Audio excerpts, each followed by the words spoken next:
people in.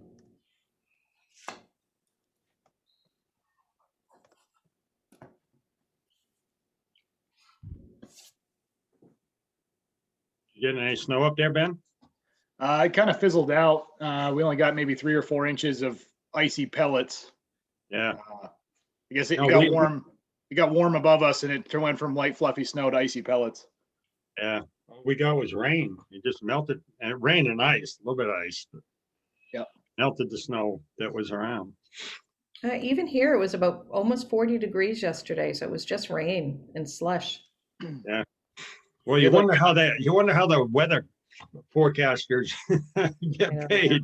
It's like it's rare that they're right.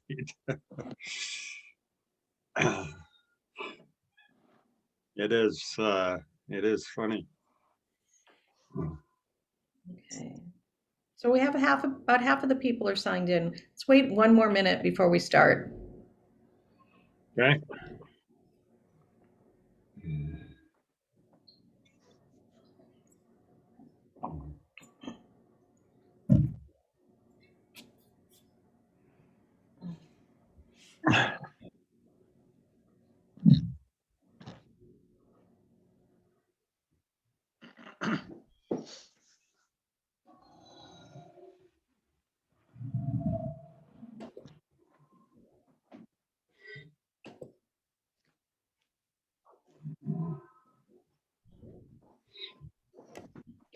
Are you doing this, huh?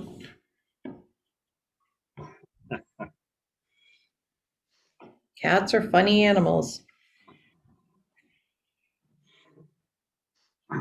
Hey, Ben, do you see the question and answer in the chat box down on the bottom of your screen? You might have to. I see the chat box. Is there anything in it yet or no? No, we just did a test.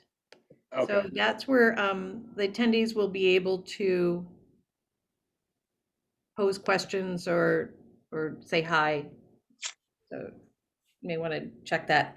It will have a little like notification that there's something in there. Okay. So I'm going to start now, and I just want to introduce myself. I'm Michelle Johnson. I work for Granite State Grazers. I'm the coordinator, and I coordinated this whole winter learning series. So welcome to our third one. We are here with Rich Chin and Ben Notterman and my cat's tail, and we're going to talk about focusing on finishing, and I will let these gentlemen take over.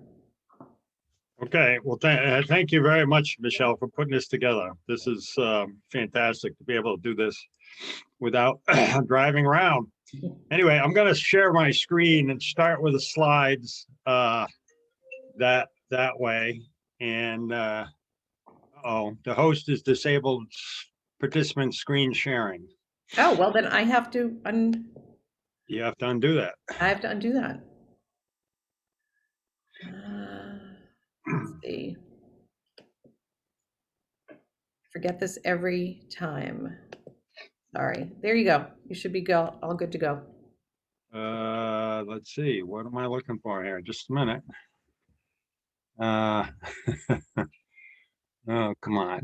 So share screen. Yeah, I know I'm there, but let's see. I'm trying to find the. Oh, how do I find the? How do I find my PowerPoint? Okay. Oh, got it. No, not yet. Okay. I am screen sharing, but I'm not sharing. So you have to bring your PowerPoint. You have to bring your PowerPoint up on your screen. Okay, let me do that first. Thought it was up here. No, okay. Here we go. And now, are you seeing that? No. Yep. Okay. So I want to go to, how do I start? I don't want to do that. Sorry about this. Let's see. Bring it up again. Wrong one. Come on. Just a minute.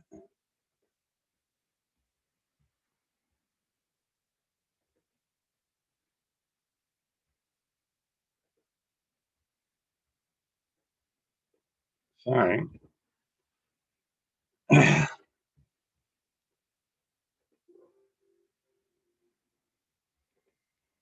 Okay, now I want to open it.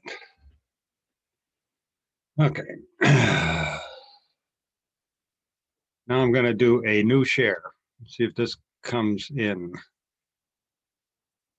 Okay. Now you see the end of it, but you don't see the beginning, right? Shin, you should just be able to Ridge, you should just be able to double click on the first one.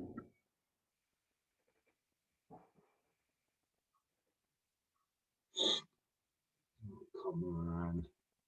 I think if you just hit start presentation, Ridge. Yeah, but I can't see start presentation. Where is it here?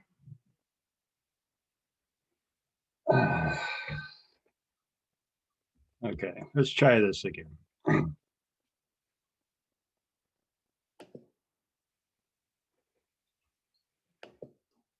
Okay. Can you see that now? Can everybody see that? Yep. Okay. Sorry about that, folks. So anyway, we're going to talk about finishing cattle. And so I'm Rich Shin, and we have a company, Big Picture Beef, and we actually aggregate cattle from a number of producers and a number of finishers. I'm going to let Ben Notterman introduce himself, and he's one of our premier finishers from Vermont. So I'm based in Massachusetts, but we pull cattle from all over the Northeast. We harvest them and we sell them to various vendors like retail stores, distributors who supply universities and places like that. So we'll tell you more as we go along, but let me let Ben introduce himself. You got to unmute, Ben. There you go. My spacebar didn't work. Good afternoon, everybody. I'm Ben Notterman, Snug Valley Farm in East Hardwick, Vermont, not to be confused with the Hardwick in Massachusetts, entirely different. Right. And coincidental. So we are a family farm. Currently, we're finishing anywhere from 180 to 220 head a year. We manage cattle for other owners. We also produce pasture-based pork. We have a home delivery wing that we do weekly home deliveries. We're big in the farmers market game until when COVID hit, and we pivoted to home deliveries. So we have a broad history in finishing cattle, former dairy farmers. So yeah, I'll tell you more as we get further into the presentation. So I'll throw it back to Rich. Okay. So basically, the issue of grass-fed cattle, 100% grass-fed cattle, one of the big issues has always been having everybody likes the issues that it's grass-fed, it's better for the environment, et cetera, but can you eat it? Does it taste good? Is it Isaac, can you close this door for the dog? Sorry. So anyway, we've been at this for about 20 years and we've learned a whole lot about it. And what we found is that we can produce excellent beef on a 100% grass diet. So this is a quote that I got from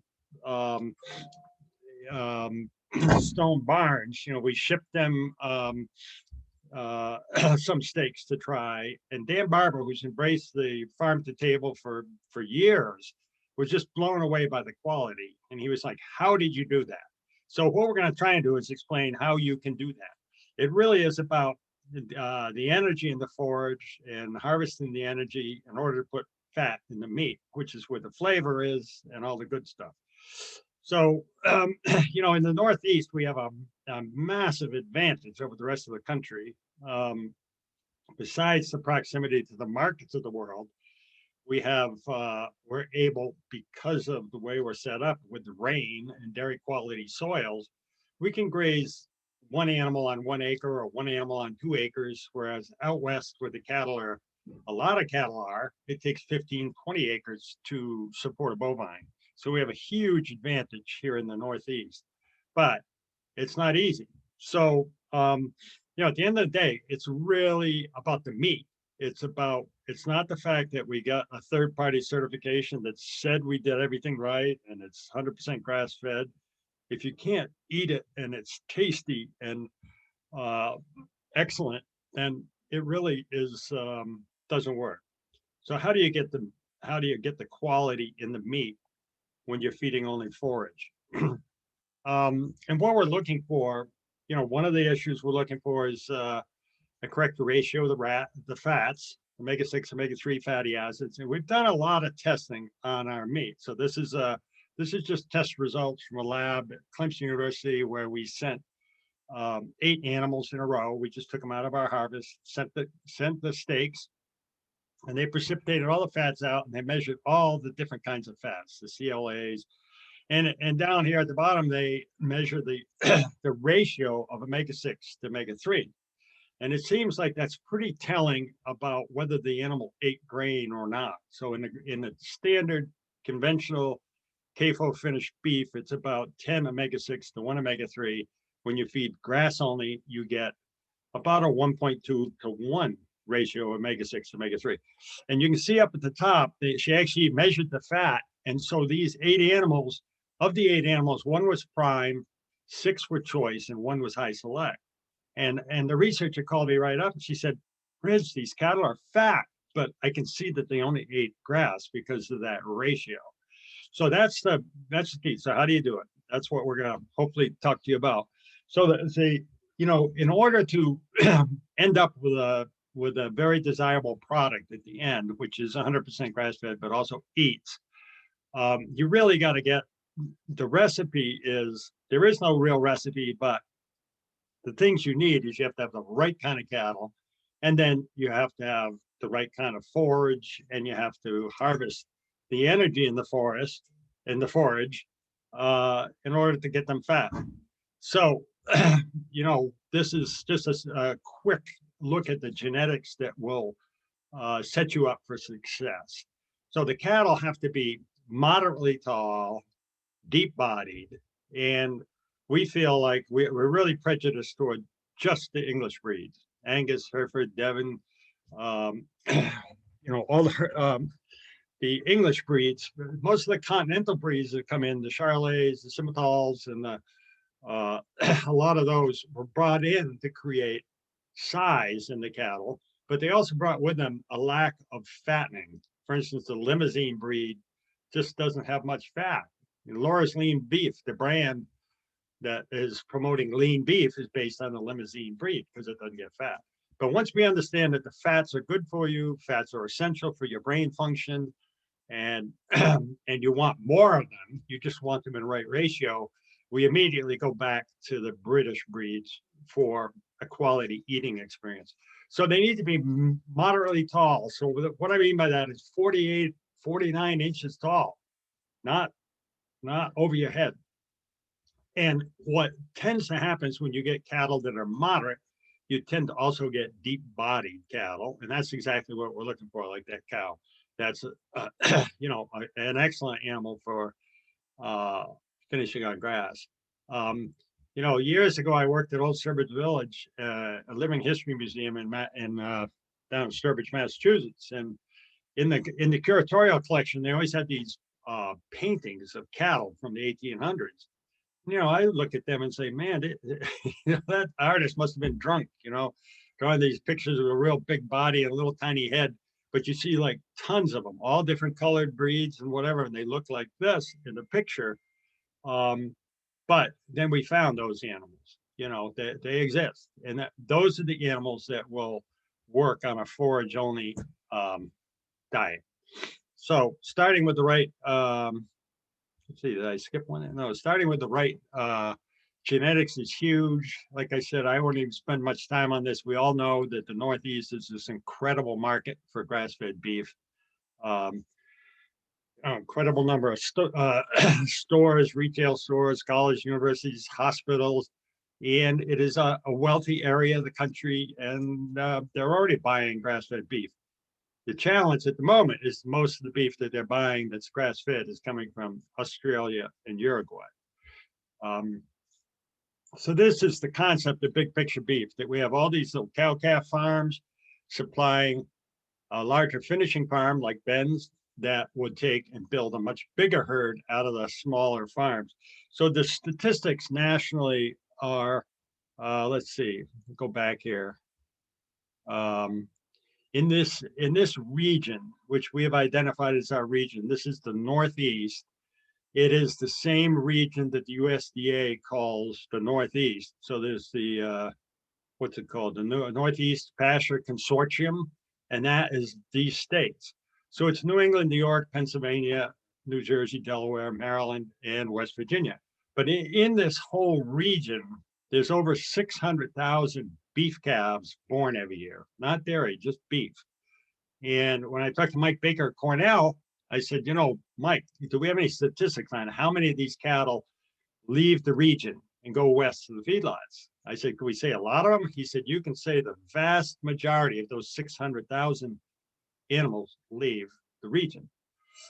But if you look at the statistics again, most cattle are raised on cow-calf farms that have between 30 and 50 head of animals, 30 to 50 cows. That's the statistic across the country. So all these 600,000 animals were born on these smaller farms, and then they get aggregated by the cattle dealer and go west of the feedlot. So what we're attempting to do is that similar aggregating of cattle from smaller farms, but not sending them to the feedlot, sending them to grass, forage, finishing farms. So that's kind of the concept. But really, when you stand back and look at grass-fed cattle and finishing, there's really two different functions. There's the cow-calf function, and then there's the finishing. And they're really two separate businesses because they take very different kinds and amounts of energy to function. And so we're going to get into that a little bit and try and explain that. Now, some people want to go from birth to plate, and that's fine. But in reality, when you're finishing cattle and you're raising cows and calves, they're two different businesses essentially. So we feel like it's fine to have them be different. So here's a typical. This is a farm that's up in Petersham. You know, real kind of mixed genetics, but all English. And you know, they have 30 head, and they have these calves every year. And in the cow-calf operation, the cow really does the work. The cow is an incredible machine. You give her half a chance with some dry hay, and she'll produce these beautiful calves. If she's the right genetics, if she's bred right. I mean, there's a bunch of ifs. But if you take the right kind of cow, you breed her right, when she has a calf, she has all the tools to produce the milk that grows that calf.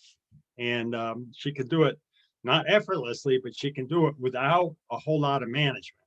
In other words, if you're grazing, you know, everybody talks about adaptive multi-paddock grazing and moving the cattle, but if you're raising cows and calves, you could set up your paddock so you move the cows once every 3 days, and that would be fine if they have enough to eat, because they're not going to start grazing the regrowth if you move them in 3 days.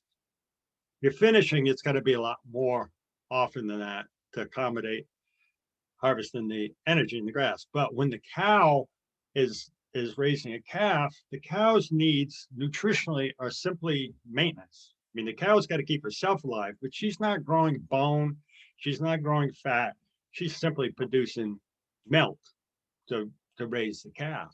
So it's a much lower bar nutrition energy-wise in the cow-calf operation. And we won't spend much time on this, but one way to really make a whole lot of money if you are a cow-calf operator, if you breed your cows correctly to a breed that's unrelated, you get what's called hybrid vigor. You get 15-20% increase in growth and productivity. So this picture, see the cow in the back is a Simmental, a Simag, so part Simmental, part Angus. And you can see you can see a few bones. She's not really the type that I would go and pick and say fabulous grass cow, but she's okay. She's typical of a lot of cow. When we bred her to this bull, which is a phenomenal grass bull, and you can see the calf that resulted is a real growthy, deep-bodied calf.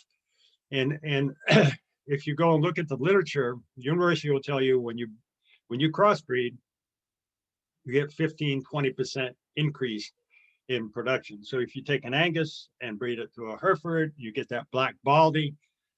The challenge with this is that when the female out of this cross is born, she's so much superior to her mother that you as a cattle person would be sorely tempted to put that female back in your herd as a replacement.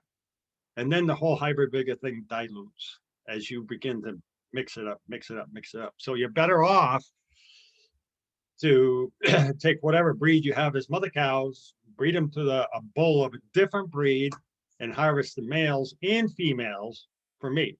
And the females will get fat faster. They won't be quite as big, but they will make a very good eating grass-fed steak. So anyway, moving on to talking about finishing. So the model is the buffalo, of course. And what we're trying to do when we are finishing, and the reason a mob or a group works is because what we're trying to harvest when we're making the cattle fat. So again, there's two stages to the animal's life. The calf is born, it's on its mother, hopefully 10, 11 months to a year old. And by that time it's grown, a lot of its long bone growth is done. And to make that animal fat, to make that animal gain fat, what it needs is a high energy diet.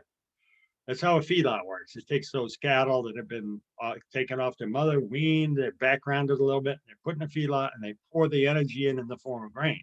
It makes them fat. So what we're trying to do is the same thing, but with forage only.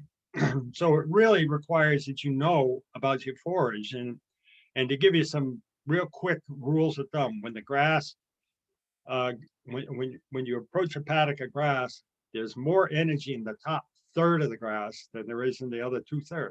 So one of the goals when you're finishing is to let the cows or steers or heifers get energy all day long. So the key is to move them like the buffalo and the cows know how to do this. If you could open a paddock up and turn the animals in, you will see that they'll go walk around and they'll top all the plants. The first thing they do, they'll go and eat the tops because they know where the energy is. Then if you leave them in that paddock, and that's your management, you leave them in there a little longer, they're going to take another bite and then another bite, and eventually they're down to the roots. How it worked with the buffalo is everybody's moving, everybody's grabbing that energy, and then they move on. And there's manure and urine and trampled grass. So we're trying to mimic that. But the key is that if you're finishing, is to have exposed the finishing animals to the tops of the plants, and then give them some more tops and give them some more tops and some more tops. So that's the challenge. And that's why the management is so much more intensive.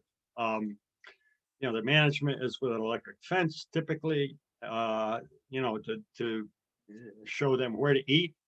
And the other thing that I'll challenge a lot of people find is to let the grass get tall enough before you start grazing. Because unless there's some energy, and the other thing you get as the grass gets taller is more fibrous. And in reality, the rumen of the bovine needs fiber as well as lush grass in order to make meat. So one of the big issues, I just mentioned it in passing, but in the grass cycle in the fall, a lot of times when the grass comes back from the summer slump, the grass is very green and very washy. And if you put the cattle into very lush new growth, you'll find that all of a sudden the manure starts squirting out the back in a liquid form, just like in the springtime sometimes. When that's happening, your cattle are not getting fat. They have a tummy ache and they're miserable. And they really need fiber. So your job as a grazer is to make sure that there's enough fiber in the forage that the dinner table you're setting for them to say, here's enough fiber to make your rumen mat and to make your rumen work and gain weight. So that's why the finishing is so much harder than raising cow calf, because the cow knows how to do this and does the work essentially, for you. One of the things that happens that's interesting is as you go along is that you increase the biomass dramatically by grazing correctly. I think I got another slide that shows this, but this is another farm in Vermont. And you can see he's using a tumble wheel, but basically, moving that wire a few times a day enables the cattle to eat this grass that is, quite tall, and harvest the energy. And you can see how they line up on the fence. They know what's going on. They know, okay, let's get in there and eat it, and then, move. They know another bite's coming. And you actually create grass. That's the point when you're by grazing. This is a juxtaposition of a farm that's been adapted multi-paddock grazed for the whole summer, and this one was set stock for the whole summer. And you can see by the fall, there's another bite for these cattle to eat. And on the left, there's nothing to eat. There's some weeds, but no grass. And, just a little side trip, when you, to kind of explain, when you graze correctly, you actually increase forage. It's kind of hard to understand, but it really is the reality. So this is a farm, on the left is the farm that I used to graze, at least land from the land trust. And one day I was showing the farm to some people. This was early July and the grass was almost 4 feet tall. And I looked over the stone wall and looked at my neighbor's grass. Now my neighbor's a hay farmer, so all he ever does is cut his hay. He never grazes cattle, he just cuts hay. So this was on the same day, and he had not mowed his grass yet. It had been a wet season, and he just hadn't gotten to it. So, and I was amazed at the different color and the different height. So I went back with my son, Isaac, who at the time was about 4 feet tall, and I put him on my side in the grass. And then I took him on the other side of the stone wall. You can see the stone wall in the background, and had him stand in the neighbor's hay field. So this is essentially the same piece of land, same soil, same rain, same sun, different management created a whole lot more biomass, up to 3-fold or 4. I mean, now Richard Cheek is telling me it's up to 6-fold, but I don't know if any of you have seen that. There's a pasture stick where you can actually measure your pasture depth, and then you can slide the stick into the forage. And when you look down on the stick, you see a little grid with dots on it that will tell you the kind of the density of the forage. And then you can do a multiplication and you know how much biomass per acre. So you can actually figure this out. In this picture, my forage stick is there in the picture. You can't see it because there's so much forage. So the density, so you have 4 feet tall, so the acre inches of biomass is just massive. And that's what you could do simply by grazing correctly and letting the microbes and the biology of the soil and everything create this wonderful forage. So there's a way to make money. If you increase the biomass per acre 3-fold, whatever the acre costs you, whether you lease it or buy it, you can increase that 3-fold simply by applying the cattle correctly. I mean, it's an incredible advantage. The other thing that can be done, and one of the things that we propose with dairy farmers that are coming out of dairy farming because they're thrown in the towel because it just can't make it work. We talked to them about planting a cover crop, a cocktail cover crop. This is a farm that I worked with. Actually, this one's in North Carolina, but we were working on burnt out tobacco land, been farmed on tobacco for years and years and years. And so the soil was really rough. And we did a soil test and sent it off, and we got a recommendation on a cocktail cover crop. What I mean by a cocktail cover crop is the 8 different species of grass and forbs mixed together, planted together. So you get this real, polyculture of grass, but it's typically all annuals. It's not a perennial. And then you put the cattle in, like you can see, we just would give them a strip about 40 feet wide, and they would just pack right in there. And on this kind of forage, we could get close to feedlot gains. This is actually a little video that doesn't work in here. Or maybe it does. Look at that. Yeah, there you go. So there's the cattle moving to a new bite. You can see the grass behind them was not planted in the cover crop. And there's a big group. They have to figure out how to get around the fence. But once they get into the cover crop, Well, you can kind of hear them start eating once they get in there. And once they get up into the cover, you can see this cover crop is over their heads, way over their heads.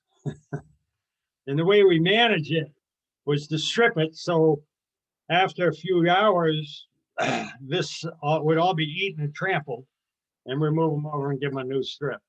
But you can see how tall the forage is.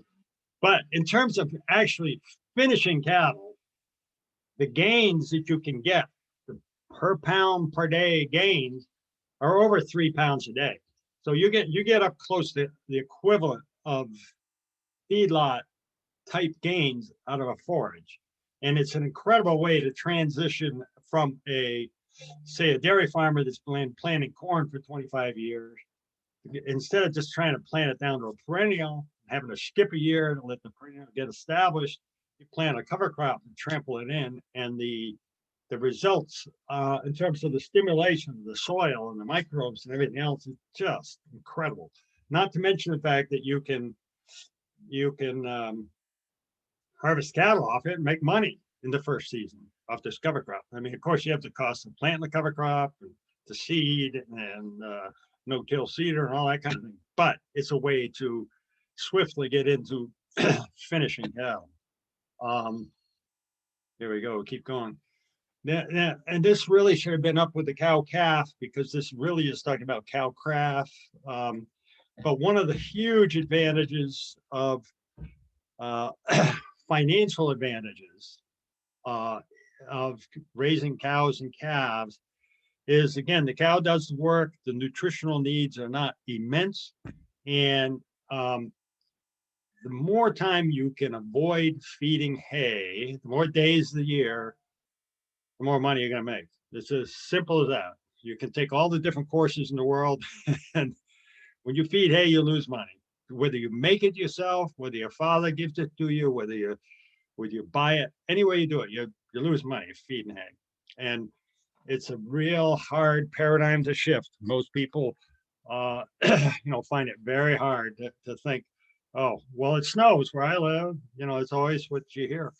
So I did an experiment on the farm, the land trust in Hardwick, because I never had a tractor. I never got bit by the tractor gene. So I would borrow my neighbor's tractor, and I bought a bale grabber. So I would feed my wrapped round bales in October on the whole farm. I just spread them out like marshmallows. And then I go out and I put electric fence into the bales to keep the cattle from, going into all the bales, just give them one at a time. But then I could go out in the snow, whatever, take my jackknife, open a bale, take the wrap off, and give them a new little paddock. And, but what happened was, as I opened a new paddock, the cows would, instead of jumping on my bale, which I paid $50 for, they'd go eat everything on the ground. I'm like, what are they doing? How come they're not eating the good stuff? They're eating the stuff on the ground. Well, that got my attention. So the next year I took and saved 2 acres and actually there was an article in Time Magazine that year in 2010, and they sent a photographer in January 15th to take pictures. Well, it was freezing and there was 8 inches of snow, but we moved the cattle into that 2-acre paddock, and their heads were right down through the snow eating. And then when we moved them back to where the forage was, they wanted to stay in that paddock and eat that grass under the snow. So the next year I got a SARE grant, and the SARE grant basically paid for testing. And that year I saved 20 acres. And this is what the grass looked like on the right. But what I did is I grazed it, stopped grazing in July. I took a forage sample in July, and then no cattle until December. I brought the cattle in on that piece of land in December, January, February, and I took forage samples in those 3 months as well, and had them analyzed at Cornell, Dairy One. And then we, looked at the results. So this is what it looks like.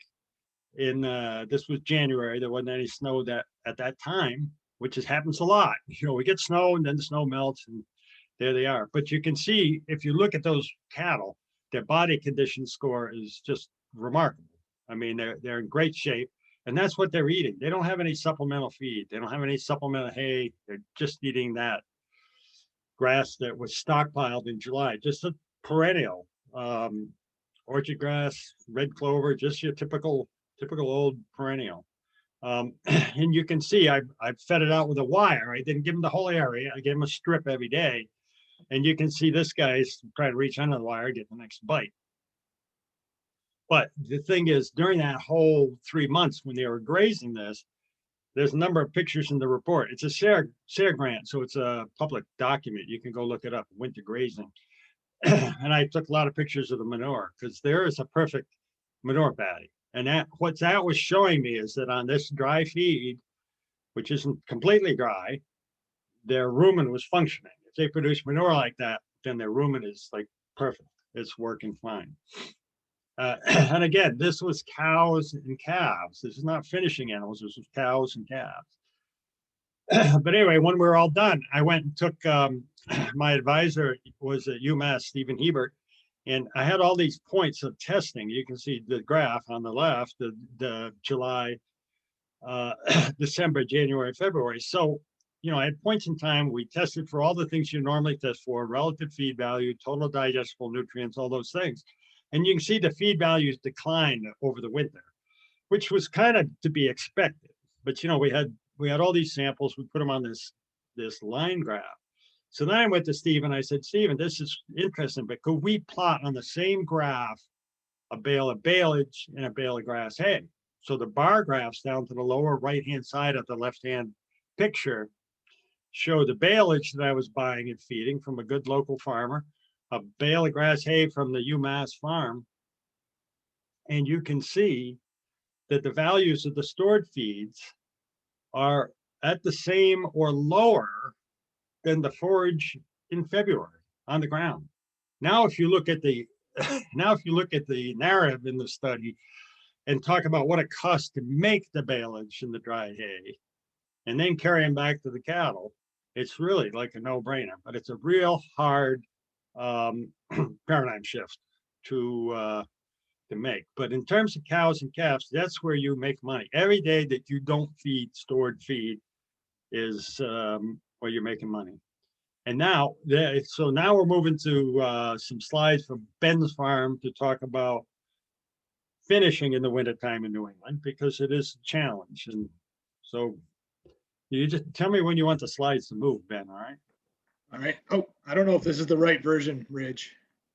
Oh, no? I don't think so. Okay, wait a second. Let me go look, because I think you're right.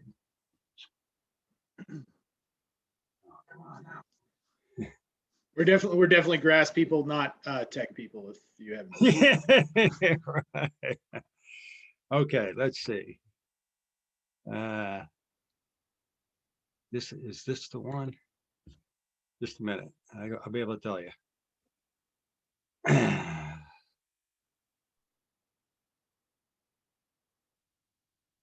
No, that's not the one. Where it is. Just a minute. Just a minute. All right, back.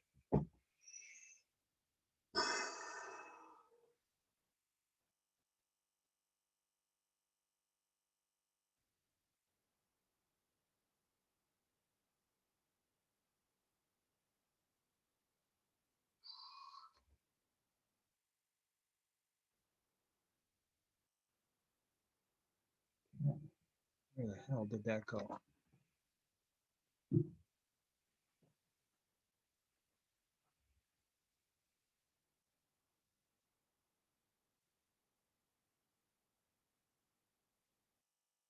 Sorry about this, guy. I wondered about that. Yeah.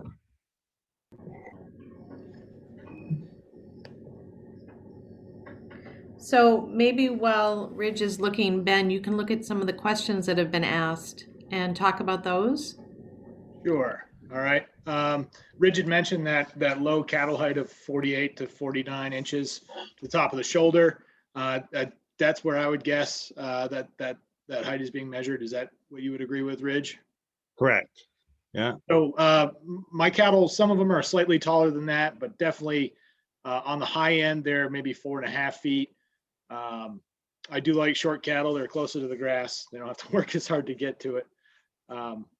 Short cattle are also easier to manage and less likely to go over top of gates, I've found, and panels in working facilities. Let me look at some of these other ones here.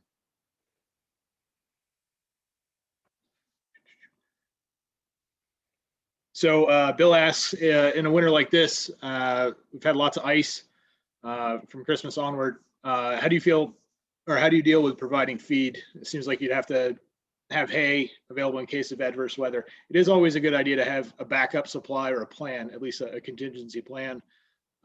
In our finishing system, I have hay for every day from mid-November, typically budgeted through middle of May when we get grass flush again.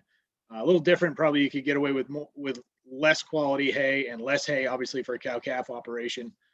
But for a finishing operation, I really like to have that high quality, essentially milk hay, because milk hay makes beef rather well, especially in the wintertime. So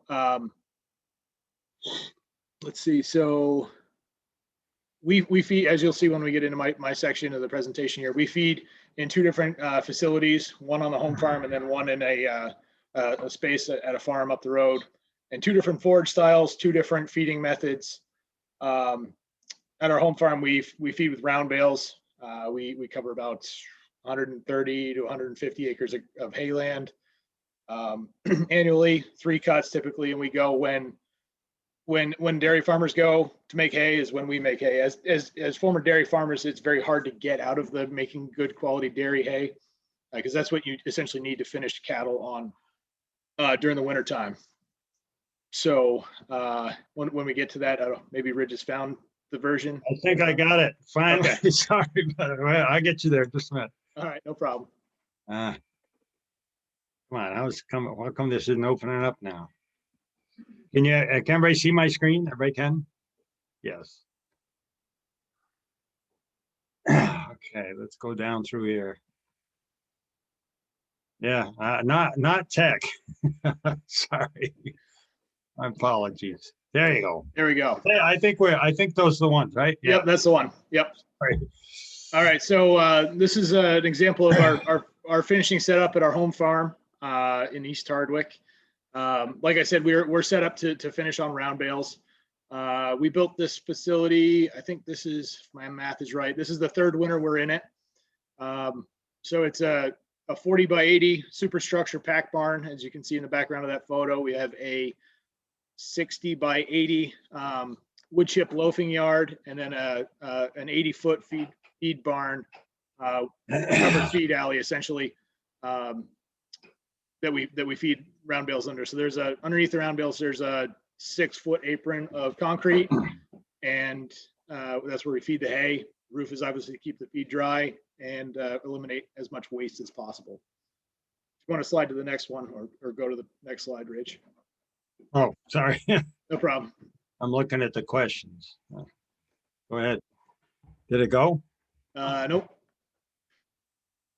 Oh, what's going on here? Just a minute.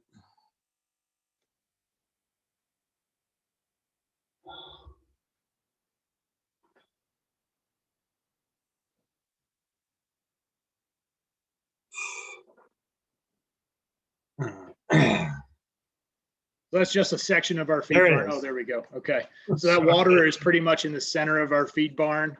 It's just a big standard Mirko frost-free drinker, open style drinker.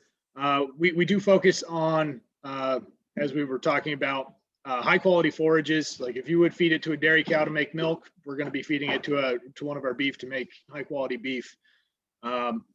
These pictures are from sometime in the last few weeks. They are showing, so we're feeding a really nice second cut right now. Our proteins, I should have grabbed the feed test this morning when I was at the farm, but I didn't think of it. But we have Dairy One do all our feed tests through a local feed company. And this second cut was somewhere in the 18 to 19% protein. It had a TDN of the upper 60s, I want to say 66, 67. And it's 30 to 40% moisture. So there's still a lot of fiber there, but it has the high protein that we need to really pack the feed on, or to pack the weight on. It's high in sugars, high in carbohydrates, all the things that you would look for in milk hay is typically what we find in our dairy hay. So if you want to move to the next one, Ridge. So here's some shots of our wood chip loafing yard, which is, I don't know if anybody's run across these yet. It's an alternative to pouring a concrete pad. So we peeled out all the topsoil, got down to sand, which this whole field underneath this barn is sand, like 40 or 50 feet of it. Really, really well drained. We then put in textile fabric or road fabric, one-way water fabric or moisture fabric to keep the sand in, and then separated from about 18 to 20 inches of 3/4 inch screen stone. And so it's cleaned, no fines in it. And then over that, we put in 18 to 20 inches of large paper grade wood chips, also with no fines, no bark, nothing that's going to hold moisture essentially. So it's a well-drained, soft pad for these animals to lounge on, obviously when it's not frozen, but it lets the moisture travel through into the pad versus run off a giant concrete pad that, with all the water regulations these days, you would have to catch all the runoff in a pit. I wasn't super interested in having a giant open pit next to my facility, so this was the route we went. Like I said, this third season on it, had really good luck so far. The animals stay very clean. The footing is good. We do scrape if we get a large snowfall. We do remove the snow with the skid steer as best we can before they tread it in and make ice. But that's typically only on snowfalls over like 6 or 7 inches do we have to do that. So if you would go to the next one, Ridge. Here's a look inside our bedded pack barn. On the left, it was a very cold morning, and the pack started to get a little frosty on the top. I'm guessing this was, I think the photo on the left was in the last 2 weeks when we've had these really sub-zero temps. The photo on the right is the more typical look. The beef are laying down, comfy, chewing their cud, very happy. If an animal's laying down chewing its cud, especially in the middle of the winter, you're probably putting weight on it. When they're ravenous at the bunk or at the feed line and they never stop eating, they're trying to catch up on that energy. So this is what we like to see. These animals go in, lay down, get comfortable, chew their cud, just like they would in a dairy situation. And so you need all these pieces together to put weight on in the winter, which it can be a real challenge depending on your hay quality, the weather. These animals need high quality forage to put weight on, as well as keep themselves warm and keep their rumen running. So it's something we pay attention to very, very closely. As Rich said, we don't supplement with any kind of grain. They're on grass and hay only. Summertime, we graze somewhere north of 250 acres with about 120 to 125 head. So yeah, all these cogs have to be tuned, and all the teeth on these gears all need to be at the same spacing for this whole machine to actually work. In the wintertime, we're seeing daily gains of roughly 2 pounds a day, either side of that, both on our owned beef and the beef we manage for some clients. We've kind of seen that across the board. And that's, some people shoot for 2 pounds a day in the summer on high quality forage, which is always my goal, but I always try for more, but I'm super happy to get anywhere close to that in the wintertime. I've seen guys getting like just a pound a pound a day in the winter, which is, they're barely maintaining, not really moving forward, and you're sliding backward on the expense of that feed to the ratio of weight gain, which can be daunting when you see those numbers and you realize I need to adjust something because I'm not gaining anything. I'm barely maintaining, if not moving forward at all. So if you could advance there, Rich. So here's our second setup. This is up the road in Greensboro, Vermont, just north of us. There's an old dairy facility that we're good friends with the owners, and they have a methane digester on site, so they really need the manure generated from the barns to keep the digester running. They sold their dairy herd a number of years ago and have been toying with custom dairy heifers, custom wintering beef. And this year, between a client and our own animals there, we are somewhere north of 240, 250 animals this winter. The owner of the facility has some beef of his own, some smaller stock. And then as you can see on the left side of that feed alley, there's some custom dairy heifers. They get to look at all the grass that the beef are eating, and the beef are asking, what's that corn? What is that? Because they don't even know what that is. So we're very, very careful to make sure that there's no crossover between the forages when they get fed every morning and every evening. Again, it's really nice to partner with a dairy farmer who puts up, or a former dairy farmer who still puts up dairy quality feed. This is all milk quality feed that you'd be 70 pounds a day pretty easily with Holsteins on this. And that's what they were previous when they were milking 400 or 500 at this place. So can I make a quick comment? Sure. Look at the picture on the right, and look at the height of the Holsteins, and look across the aisle at the height of the steers. It is amazing. You look at one side of the aisle, you're like, man, those are some giant dinosaurs. You look at the other side, you're like, and they need corn. They're so small. Corn. Yeah, right. Yeah. So it's really kind of fun to watch them across the aisle, like eyeballing each other. The Holsteins are big, gaumy things, and the beef are sleek and compact, and it's really amazing to look at the different frames side by side on a large scale like that. Right. So and I know we're not unique in this fact that dairy farms are starting to contract. So there's going to be a lot of dairy quality feed around, maybe not this winter with the drought and the hay shortage that's going on, but there's a lot of dairy quality feed that will be around in the future, and dairy facilities that could be, with some elbow grease and some work and some planning, turned into really nice beef wintering yards. That's a resource that maybe some other areas of the U.S. don't have, that we will have kind of going forward as the dairy industry does whatever it's going to do. So keep an eye out for a similar situation, because they're set up to feed a lot of animals efficiently. Whereas, if I were feeding 100 or 240 at my place, I can't imagine how many round bales I'd have to put up. But the farmer here puts up like 700 acres of grass. So it's a nice partnership, lets him move his feed, keeps the digester running, keeps the barn full, provides space for an operator like myself. Yeah. All right, if you would go to the next one. I don't remember which is next. Oh, it's back to 20 yours. All right. Yeah, okay. Well, so if anybody's got any questions, feel free to shoot them out there. Let me know, and we'll go from there. Yeah, I think we'll go to the questions pretty quick. I'm just going to finish up with a couple things. When you graze, as well as creating biomass, you store carbon in the soil. This is a photograph of one farm that the father died, left it to the two sons. One son on the right continued conventionally farming. The son on the left started with grazing and herbivores. And this is a picture after 10 years of a soil probe side by side. The one on the left created 19 inches of topsoil in 10 years, which is remarkable. And it was done by the cattle and livestock grazing. So that's the opportunity. The real kicker when you get the carbon into the soil is it fixes the water cycle. So this is a video. If you go to our website, you can see this video as a video. I don't have it queued up as a video.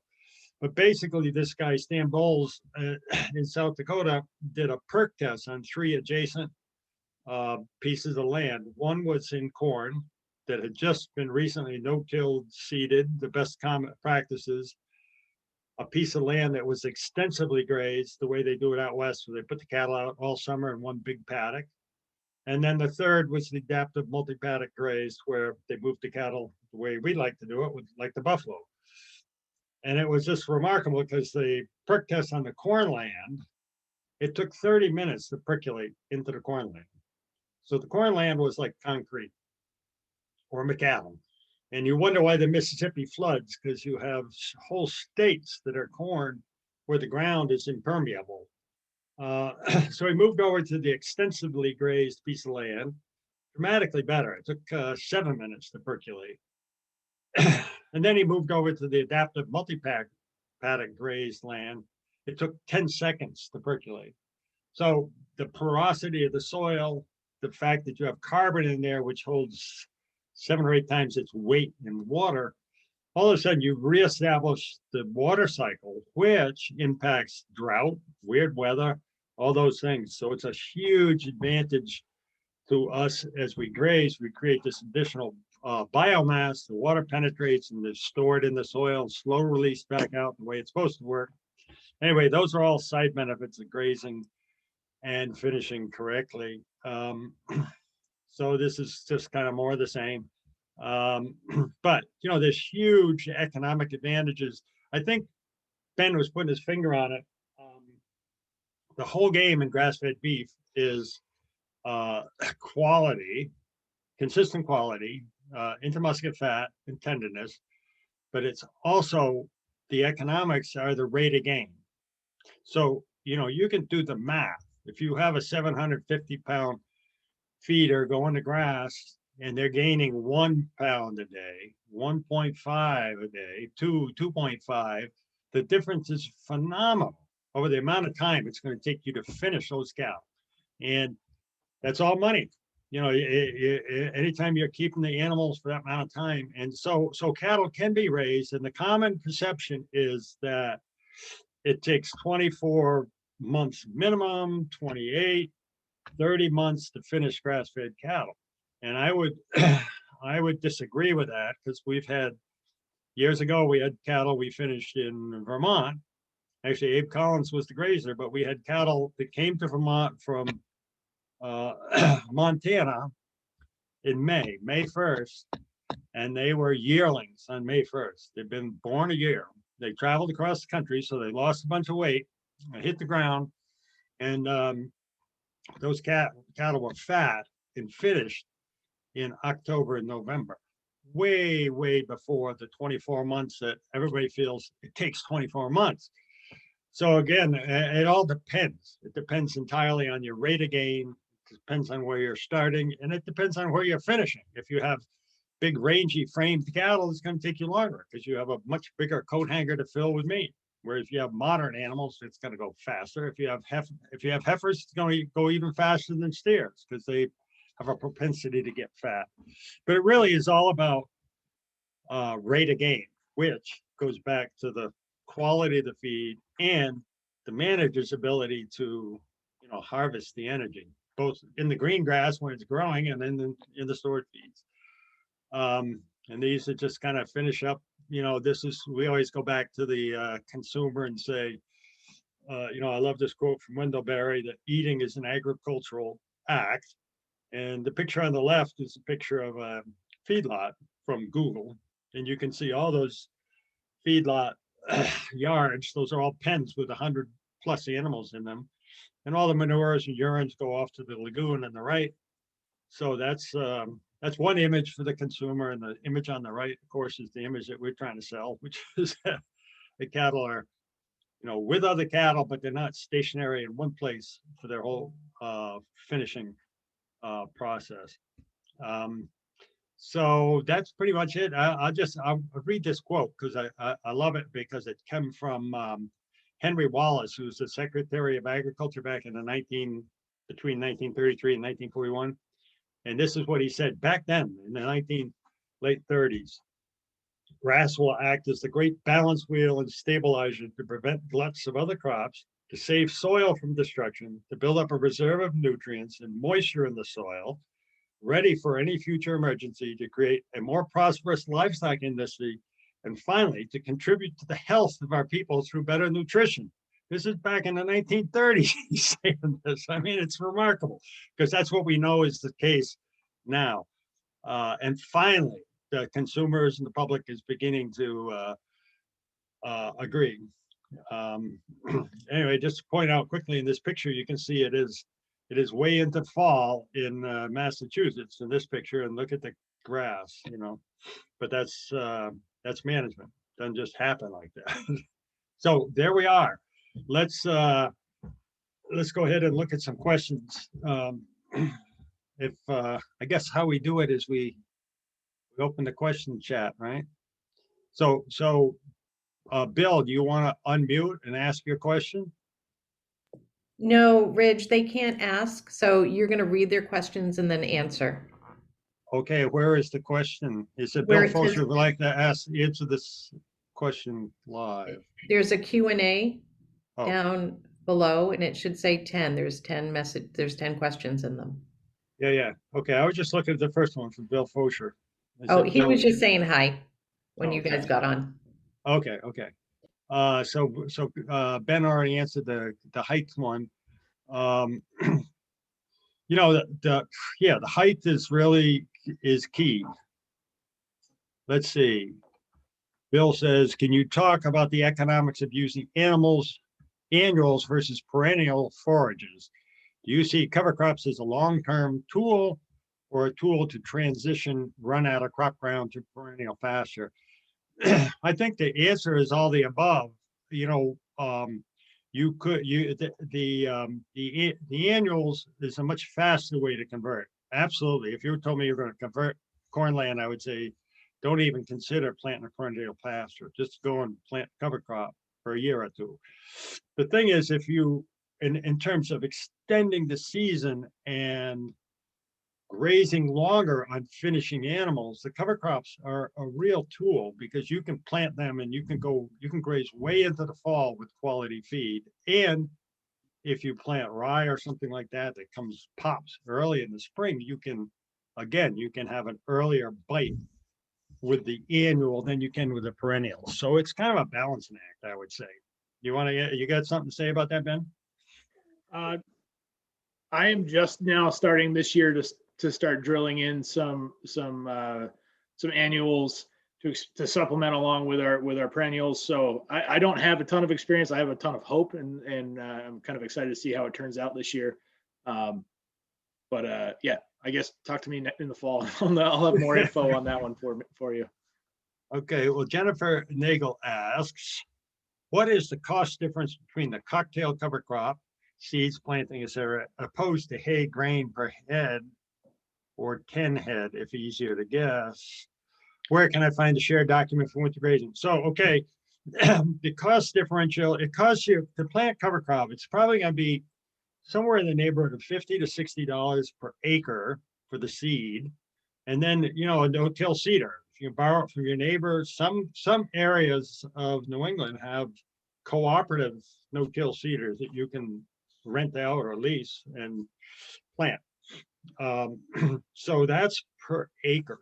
Now, the hay, well, we don't feed hay grain, but the hay per head for 10 head, you'd have to calculate that out. I mean, you can do the math. The bovine's going to eat about 3% of its body weight a day. And so you can calculate whatever they weigh, depends on how big they are. And then you can figure approximately what the dry matter they need. So the thing to watch when you're feeding, a lot of people make the mistake of feeding baleage, which is the white wrapped bales. That's only typically 50%, 40 to 50, 55% dry matter. There's a lot of moisture in that forage.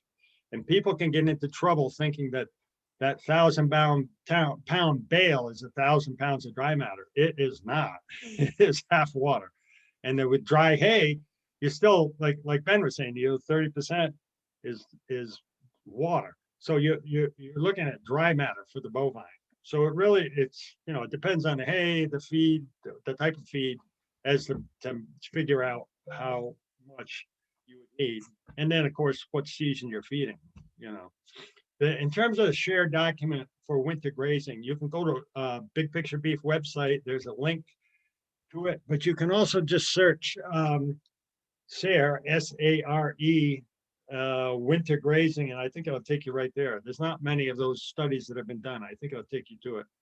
And it'll show the testing and the pictures of the grass at various months and the testing sites. And then there's a narrative. Ben, next one's for you. Emma Downing says, do you know the cost difference between concrete wood chip loafing area? Let's see. So my total barn project, including the superstructure, 40 by 80 tent barn, the covered feed alley, concrete feed alley, everything was like $86,000. And had I poured concrete for the loafing yard, it would have been substantially more. It would have pushed the project well over $110,000, I would bet. It's a large area of concrete, and it would have had been done in multiple pours. to get it done right, and would take a lot of rebar. So the wood chip is definitely a cost-effective way to do it. You can get a 100-yard load of these chips for anywhere from $1,400 to $2,000 a load. So the first year we put in 200 yards of it, so 2 loads. The second fall we took out a bunch of, we skimmed off the top layer and then added another 100 yards. This year we took out a little bit more of the older wood chip manure combination for composting, and we put in 200 yards from a different supplier, much larger chips, larger diameter. They're all of them are over an inch. So the bigger the chip, the better the drainage, and the cleaner the chip, the better the drainage. So it was cost effective and much speedier to put in. The excavation was pretty much the same, and then you saved well over half on the overall area of the pouring. I don't remember how many yards it would have been, but figure $225 to $250 a yard poured. You can do the math on a whatever, right, 60 by 80. You probably have to be 6 inches thick. It adds up really quick, really and quick. then you still have to put bedding on top of that, probably. Or you're going to have to scrape it, have a machine to scrape it. So otherwise you're going to get manure mountains that they won't want to walk on, or if it stays cold enough long enough, it'll be rather uncomfortable for them, and they'll create their like 3 cow paths and like skip right through it. So you want to keep it as comfortable and easily usable for them as possible. Yeah, this one's for you too, Ben. Jerry Montgomery says, do your finishing beef have access to both the bedded pack and the wood chip lot, or are these differently managed groups? So the wood chip yard and the pack is one facility, so that group is one and the same. They're on the home farm. The dairy freestall, it's a slatted floor barn, so the manure goes through and flows down to the digester. They don't have a bedded pack. There's rubber mats in the stalls. We're going to do some modifications this summer to the barn for next winter, narrowing up the dairy stalls. They're still at 4 feet. We figure we think we'll have better success if we narrow them to 3 feet. We can add a few more in the same space, and also will prevent the beef from turning around inside the stall and then putting the manure on the wrong end. Rather it fall out into the slatted floors than be tucked up against the curtain or the headboard of the stalls. So, and that was going back to that. You got to think outside the box and how to modify something existing for use in the beef world. So, yeah. Lots of changes coming on that this summer. Good. So the next one's for me, Laurel. Hi, Laurel. Laurel goes way back with us on this whole cattle genetics, 20-something years probably. Next one is Emma Downing. What is your feeder age range, and what is your target processing age? I'm going to let Ben answer this, but first I'm going to just pitch in and say we don't go to weight or age, we go to fat. So, and that's going to depend on the heifer or steer, frames size, all those things. And that's, the biggest challenge is not pulling the trigger at a certain weight or a certain age, but when they're fat. Yeah, that's the hard part, and there's no science. It's more of an art. You got to read each animal's body type is slightly different, even if they're all out of the same line. Typically, we're bringing in feeders north of 800 pounds, or right around 800 pounds. That way, our thought process is we only have to potentially feed them only one winter. That's when you feed them 2 winters, that's where it really starts to be a drag on the profitability.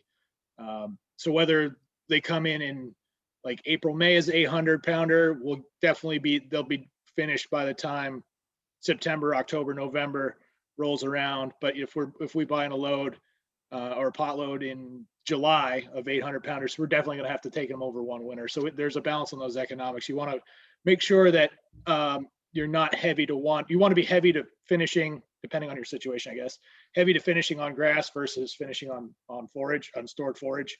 That's where your costs go way up. So if you can balance the 2 of those, maybe finish less in the wintertime, more in the summer on grass or during the grazing season, or just have a balance of consistent outlet throughout the year, you can make it work. It's just a lot of cash flow in the winter is hard. We'll leave it at that, because if you're watching, you're like, well, I'm just watching them eat my dollar bills, but there's hopefully a return on that investment Right. when they finish. Yeah. Okay, so Michael Ray says, do you have any insight on how far you can ship cattle to finish them? Do you have any concerns on the stress affecting marbling if they are shipped a long way? So my feeling is you can ship cattle comfortably 16 hours before you probably ought to take them out of the truck, let them eat and drink and that kind of thing. A lot of people say, oh, that trucking is the worst possible thing, but actually cattle really do like to be together. Given a choice, if one of them is separated, they're very unhappy. They like to be together. If you load the trucks properly so that the cattle are up against each other, they're actually comfortable in that scenario. So depending, there's all the depends on the temperature. If you're doing this in July, that's going to make a big difference. If you're doing it in January, it's a big difference. But in terms of stress affecting the marbling, unless it's really extreme, they're going to hold that marbling, to be shipped 8, 10, 12 hours. It doesn't strip off them that quickly. In my experience, we have cattle that we've harvested in February that we've trucked 8 hours, and they're marbled. So the challenge with the marbling and the grass, I mean, this is an aside, but one of the things that's people have the USDA grades in mind: prime, choice, select. And when you go back and look at that, those are actual, simply you cut the carcass at the 13th rib and it's a visual appraisal of the meat. And what's interesting is that when you have conventional beef that's high omega-6 compared to the omega-3, say 10 omega-6 to 1 omega-3, the omega-6 fat is much more visible. So when you look at a 100% grass-fed steak, you're not going to see as much fat, because if the ratio is 1.2 to 1, then you don't see it. It's still there, and it affects the taste, but you don't see it. And that, Susan Duckett from Clemson University, reports that the same thing is the case with the ultrasound machine. The ultrasound machine formulas were developed on grain fat cattle. The USDA grading system was based on grain fat cattle. The grass-fed fat cattle is different, but you don't strip that fat off in a truck for 8 hours or something like that. In my opinion, I don't know if you differ with that, Ben, but we typically don't ship super far for harvest. 8 hours is probably the most for harvest, but I'm not shy of bringing in, if I find good grass cattle 16 to 18 hours away, I'll do it. Like, I don't see they're going to lose water weight and belly weight, like feed weight, but they bounce back in 2 or 3 days. Right. We're looking at probably a 2 to 3% shrink, but that's not muscle shrink. That's water weight and like feed in the gut. And that's easily replaced. You have it, if you provide them feed and water as soon as they get off the truck, they're going to be back to their pre-shipping weight in 2 or 3 days easily. Yeah. So the question from Bill Dietrich: would you replace tall fescue with other species for finishing pasture? Well, it's again, it all depends. So tall fescue, if you're talking about Kentucky 31, it's it's a scourge on parts of the cattle business, but it's a phenomenal grass to stockpile. And actually, the sugars change, and the endophyte gets nullified with frost. So it's a fantastic, durable grass for stockpiling for winter feed for cows and calves. In terms of trying to finish on tall fescue, I would try drilling in some annuals or something like that, mix it up, because that having a choice is the key, because the cattle will actually choose. You think they're like a mowing machine. They go along and blurp, they eat whatever's there, but their tongue actually selects what they're going to eat. So if they have a choice, it's so much better. Daryl Amick did a study out, I think, at Utah State or Arizona State, where they were feeding dairy cattle in the barn with adjusting the protein levels, the nutrition levels of the the grain that they fed, and they did 3 adjacent strips. They planted 1 to clover, 1 to grass, and 1 to grass and clover. And then they gave cattle access across the strips. So depending what they were fed in the barn, they would walk right through the knee-deep clover and go get the grass if they needed it to adjust their rumen. I mean, they're really a remarkable deal. So anyway, long story short, yes, I would, if you were trying to finish on tall fescue, I would drill in some annual. I certainly wouldn't rip it out and try and do anything like that, but you might add in something. Hey, Rich, I just sent you an email with a photo of a grass finished set of our strip steaks, just as an example. I should have put that in our, Yeah, if you want to share that onto your screen. let's see if I can get it up there. Yep. I'll answer Scott's question. Do Yeah. you provide any mineral blocks or mineral sources? What do you assume the average live weights are for Angus and Herefords that we butcher at? We provide like a Redmond salt, also typically free choice kelp to the finishing groups. Although if you feed them kelp, it is like crack for them. They will not stop eating it. So kind of using it sparingly, because they'll just eat you out of house and home on kelp. But just a Redmond salt or a pasture mineral salt mix, mineral block. There's, depending on what your area is, if you're low in selenium or whatever mineral you might be low in, is what you would want to supplement in. Let's see, our average weight of our Angus and Herefords. What's that? Okay. No, go ahead. Go ahead. Oh, our average weights. I mean, we invested in a pretty hefty scale system this year. So we're doing live weights every 30 to 40 days. So we have a pretty accurate vision of what that animal weighs, within 30 to 50 pounds, depending on how accurate the scale is from Gallagher. But we're slaughtering anywhere. Heifers, we're slaughtering 12 to 12, around 1200 to 1250. They're ready. If not a little under 1200. Steers, we find that really need to be over that 1250 mark, the 1235. And that's when you see like the nice fats starting to show up in the meats. Maybe Ridge has something different, but that's well, no, I think that's right. What I tell people, the way, because I talk to so many producers that say, what age, what weight do we kill? And I say, when they're fat. And they say, well, when's that? And I say, well, go in your bathroom, look in your bathroom mirror, blow up your cheeks. Now walk around behind your bovine. When their rear end looks like that, they're fat. So that's, but it is, it all depends on their frame, and it won't go with breed. It will go with individuals within the breed as to when they're fat. But I just want to take a quick detour on minerals because, minerals are a big issue. And I can tell you what I think the Cadillac on the minerals is. So, one of the challenges with a regular mix is it doesn't typically have enough selenium and copper to meet the cattle's needs. So years ago, I made my own mix. I took a conventional beef and dairy mineral and I added selenium and copper, and we called it Ridge's Beef and Dairy, and I thought it was perfect. And we were feeding it out. And then years ago, I imported a herd of cattle from New Zealand, 87 animals on 2 747s. Anyway, long story, but completely stressed. Put the cattle on an airplane in New Zealand in the snow, and then we quarantined them in the desert in California.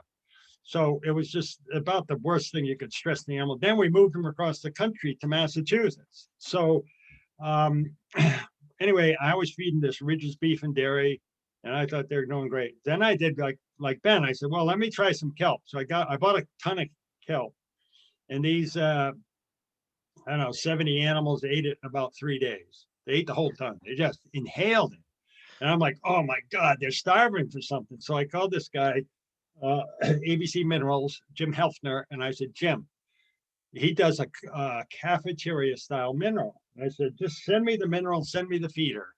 And so anyway, he has this dairy feeder with 14 slots in it, a separate mineral in each slot with little doors so the cattle can get selenium or copper or calcium or whatever individually. So there's 14 slots. There's 12 different kinds of minerals. So I took the feeder and I put my Ridge's Beef and Dairy in one, I put kelp in one, and then I put the other minerals in there. And I put it out with this herd of cattle that just been stressed by coming across the country and across the world and stood back. and they walked over and they ate just the calcium, the selenium and copper. They ate like 25 pounds of that. They never ever ate another bite of Ridge's beef and dairy. I had to chisel it out of the damn feeder, and they didn't inhale the kelp because what they could get was exactly what they wanted. And what happened is over the year, when the clover is real rich, the high nitrates, they would go and balance that with the individual minerals that they needed. It's fairly expensive, but it is the Cadillac of feeding minerals. Anyway, long story short, let's go on. Dave Hartman. Hey, Dave. He says, problems with slaughter capacity. Oh, yeah, of course. Always. We're harvesting at a couple of facilities. One is we're doing a kosher kill down in a plant in Maryland. So a lot of our cattle go in there. As the challenge is in our program, we're killing about 40 or 50 animals a month. And we're talking to some of the big boys who are interested in processing for us, Cargill and JBS and Sodden, but they don't even want to talk to us unless it's 2 or 3 truckloads a week. So 80 to 120 animals per week. So we are, but we're headed there. That's where we're headed because the cost parameters between the small, great small facility like Vermont, packing house or someplace like that, your costs per animal are up in the $562, $600 per animal. When you move to that big plant, you're looking at about $250 per animal. So it's a huge difference. But in order to play in those big plants, you got to have a big number of cattle. So Dave's got another question. Big picture beef looking for finished cattle or mainly feeder calves? Both, all of the above. We're actively recruiting now for cow-calf producers, and we're looking for finished cattle as well. So the next one, Ben's for you. Sarah Hodge, what mix are you drilling into your pastures? Well, actually, I've got a meeting with my agronomist tomorrow. We're going to go over that, but we're looking at a perennial rye. I'm also looking at maybe a Sudan sorghum cross, experimenting, interseeding with orchard grass to kind of reset that section. We have a lot of Kentucky bluegrass pushing in, and that's not so desirable. It's a space taker and not a very large volume forage for us. So I want to reset a couple of our pastures without turning them over using any chemicals. So I figure shade's a pretty good grass killer potentially. But more so we're looking at a perennial rye. There's some varieties out there that are hardy for the wintertime temps that we have up here in northern Vermont. So we're going to be doing a lot of experimentation this summer and see what sticks and go from there. So okay, next one's for Ben Du. How is nutrient Lee Haggerty? How is nutrient leaching addressed with the wood chip bed with a well draining sand underneath? Yep, that's a good question. So in the UVM has developed and UVM extension has developed plans for these wood chip beds with like a leachate drainage system underneath. I wasn't grant funded on this at all, so I kind of did my own thing. And we have there's no surface water within 500 yards of our facility, so it's we have a lot of green space to disperse any run out that comes out of the wood chip yard down a natural swale. And until I have a way to capture it and disperse it, we're just using that green space. With our elevation and our slope, when the UVM engineer or the UVM extension agent came out, Joshua, I think Faulkner is his name, we looked at it and he said, I don't think you need to do the leachate system because we would be draining it on a greenway anyway. So you're going to be fine here. So we saved a little bit of money and didn't do all the under chip pad plumbing, I guess. So it's not always the same in every instance. I know Nico Horster at Versha Beef here in Vermont put one in, and he had to catch his runoff in actually it was a UVM study to see what exactly was running off, but he's right on top of ledge. There was not a lot of room, so they really wanted to capture that. There was no way to disperse it easily. So it really depends on your situation and your soils and your drainage. So another question from Bill Fosher. Who feeds them the first winter? Excellent question, Bill. So let me give you my take on that. So if you're a cow-calf producer, there are a couple ways you can make significant money is one, breed with a good bull. That's going to give you that hybrid vigor, give you 15, 20% cash, literally. You're going to grow faster, be bigger. The second thing, of course, is to get the hay out. But the third way to make money is to keep that calf on the cow for at least 10 months, maybe 11 months. And what we find is that that calf gains about 15% by staying on the mother. Now, it's typical in the cattle industry to wean the calves at 5 or 6 months. You'll see all the articles in the world that talk about ways of weaning, no stress weaning.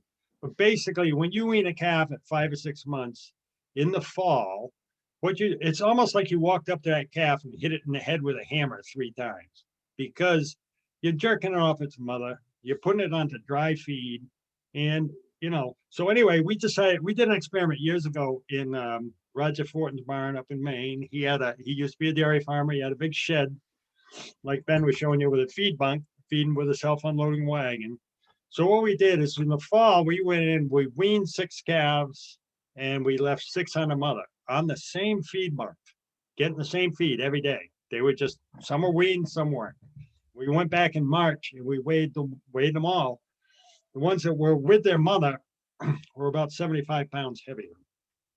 And I remember Roger looking at me and saying, "Do you know what this means?" I said, "Yeah, it means you go to grass with 75 more pounds, which is a huge advantage coming out of the winter with that extra pounds. And the weaning is totally no stress because by now that calf is an adolescent and it's like, mom, go away. I'm fine. I'm headed out here. You just don't have the stress that you have at 5 or 6 months. So there's in my ideal world, the cow-calf producer feeds that, the calves are born April or May, keep that calf on the cow for 10, 11 months, give the cow a month to get her minerals back in order on some green grass before she has her next calf. And then that feeder calf goes to feed. With a start like that, it is possible to finish them before the next winter. So that's a long roundabout answer to the question. Thomas Griggs is saying, are there opportunities for summer stockering? Well, sure, there's always a possibility to go from between cow-calf stockers to finish.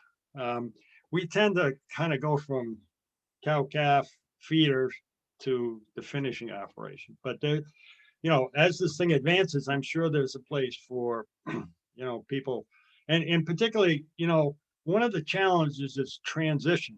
So there's a lot of people that have a new farm, they just got it. Somebody's been making hay for years, blah, blah, blah. Well, I'm going to graze it.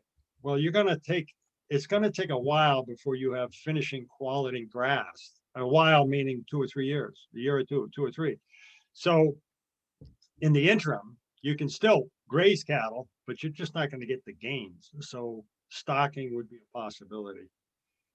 Bill suggests if you mix the kelp with salt, the salt will limit their consumption. As far as I know, I don't know. I guess that's true. And then Bill says, I'm puzzled about how an animal that is looking for sodium would know the difference between sodium selenate and sodium chloride. I have no idea, Bill. All I know is that having free choice in that cafeteria mineral, is it's remarkable. Like with the, I was telling you, I had some heifers out of that imported herd, and I had 8 acres that was almost a pure stand of red clover that I'd never planted a seed. It came by grazing, and the seed was there in the ground, and the conditions were right, and it had like a even stand, 8 acres of red clover. I kept those 15 heifers on that 8 acres all summer, rotating around, and but they started inhaling the vitamin A out of the mineral box. I mean, just literally, it was just gone all the time. And I called Jim and I said, Jim, tell me about vitamin A. He said, well, it's a detoxifier. It's like, well, what am I detoxifying with? He said, well, we talked about it. He said probably the nitrates in the clover, but they had the option of balancing it out. And when Ken McDowell from New Zealand came over to look at the herd, he said, "Man, those heifers are gorgeous," and they were, but they had the ability to balance, you know, that. And then at different, depending on the year, at the time of the year, different minerals come out. I can't remember which one it is, but when they start building their hair coat, you know, all of a sudden they go to a different mineral because and eventually, you know, in a perfect world, if there were no fences, the animals would go find the place with the perfect mineral, and it's probably out in the prairie somewhere where the minerals are balanced.